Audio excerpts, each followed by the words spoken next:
une licence en mathématiques appliquées dans une faculté des sciences économiques, juridiques et sociales. D'abord, c'est une première au Maroc, c'est une originalité, parce qu'on n'en trouve pas dans ce genre d'établissement. Donc la faculté des sciences juridiques économiques de Ain a pris cette initiative. Les enseignants ont pris l'initiative de créer un département de mathématiques appliquées, statistiques, et donc une filière maintenant. Pourquoi et quelle valeur ajoutée? Pourquoi? Parce qu'aujourd'hui, l'économie et la société, puisqu'il s'agit de sciences sociales. Les sciences sociales englobent l'économie, la science économique, juridique, etc. Les sciences sociales. Aujourd'hui, l'analyse de la société, de manière générale, se fait au moyen de la science économique, théorie économique, etc. Mais parmi les sciences sociales, parmi toutes les sciences sociales, la science économique elle-même, c'est la seule qui utilise des mathématiques déjà. En sciences économiques et les mathématiques, c'est important. Pourquoi? Parce que les mathématiques permettent de chiffrer des analyses, etc. Et donc on retrouve déjà en sciences économiques, par exemple, la comptabilité, l'actuariat, etc.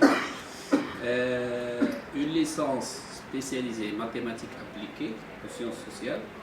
Quelle valeur ajoutée? La valeur ajoutée, c'est que c'est l'utilisation des outils scientifiques dans l'analyse économique et sociale. Cette utilisation des outils scientifiques, c'est-à-dire mathématiques, permettront, grâce à des outils comme l'analyse factorielle ou l'analyse discriminante, etc., de modéliser.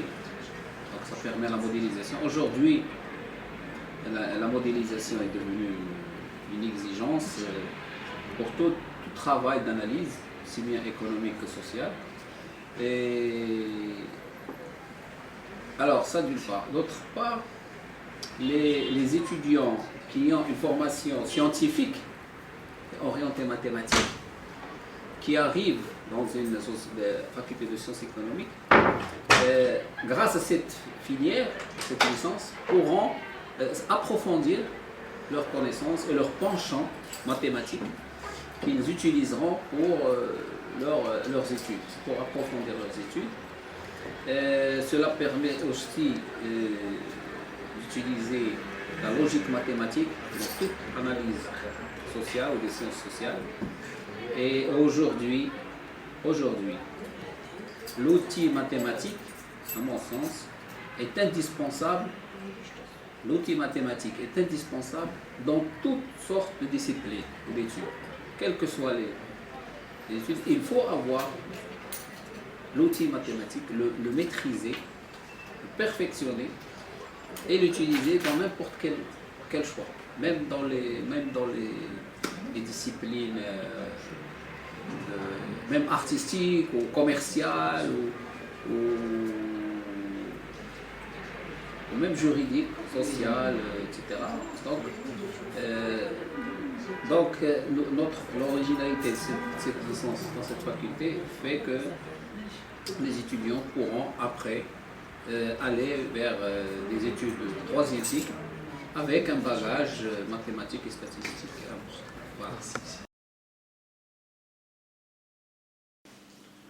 Donc la licence MAS c'est une licence, l'abréviation c'est mathématiques appliquées aux sciences sociales, accréditée sous le nom de méthode quantitative appliquée aux sciences sociales.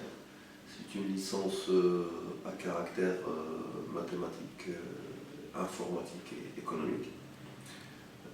C'est une licence traditionnelle qui existe en France depuis 30 ans déjà, qu'on a voulu accréditer au Maroc. C'est la première et l'unique qui existe au Maroc d'ailleurs, à la fac de l'ESMA.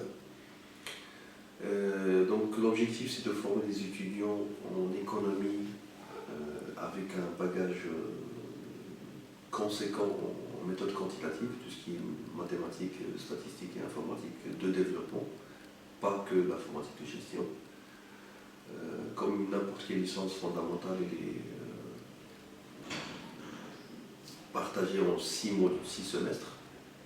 Donc il y a des semestres de base de première année S1, S2, où il y a des modules de tronc commun et des modules basiques, disons, en comptabilité, en mathématiques, en statistiques, en informatique et probabilité échantillonnage. Donc ça ressemble beaucoup à une première année dans une licence économie-gestion. La seule différence, c'est l'informatique, donc on rajoute l'informatique. Par la suite, les étudiants passent en deuxième année et se spécialisent encore plus en économétrie et en microéconomie appliquée plutôt microéconomie industrielle, ce qu'on appelle la théorie de jeu. Et plus de bagages mathématiques, plus d'algèbre, plus d'informatique, plus de programmation, etc., etc. Et en troisième année, donc, on a opté pour deux parcours. Un parcours finance et actuariat et un parcours économie et ingénierie de décision. En fait, économie et ingénierie de décision, derrière se cachent les statistiques décisionnelles. Donc l'appellation d'économie, c'est juste pour garder le caractère de l'établissement. Il ne faut pas oublier qu'on est dans une faculté d'économie, donc il faut faire apparaître quelque part l'économie. Donc les statistiques décisionnelles, c'est tous les outils nécessaires à un étudiant pour faire des enquêtes, des sondages et bien sûr les études et l'analyse de ces enquêtes. Et bien sûr, sur l'autre volet, l'autre option, actuariat et finance, donc les modules sont portés sur l'actuariat, sur la finance. Donc il y a l'aspect actuariat, assurance, donc il y a des modules sur l'assurance vie, l'assurance non-vie. Et bien sûr, d'autres modules portés sur la finance, tout ce qui est finance de marché, instruments, finance stochastique, etc., etc.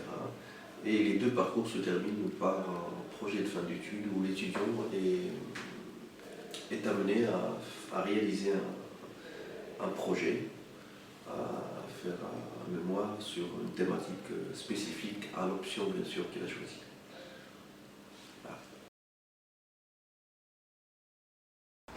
Alors, donc, la filière mathématiques appliquées aux sciences sociales, je considère que c'est un plus par rapport à la faculté de droit et d'économie, surtout que les étudiants, j'ai eu l'occasion d'enseigner cette filière les droits humains, et donc je me suis rendu compte que les étudiants avaient vraiment accueilli même l'enseignement du droit d'une manière très curieuse et qu'ils étaient très intéressés. Et de l'autre côté aussi, c'est-à-dire le fait qu'il y ait une filière de mathématiques appliquées aux sciences sociales constitue une richesse pour les établissements de droit et d'économie.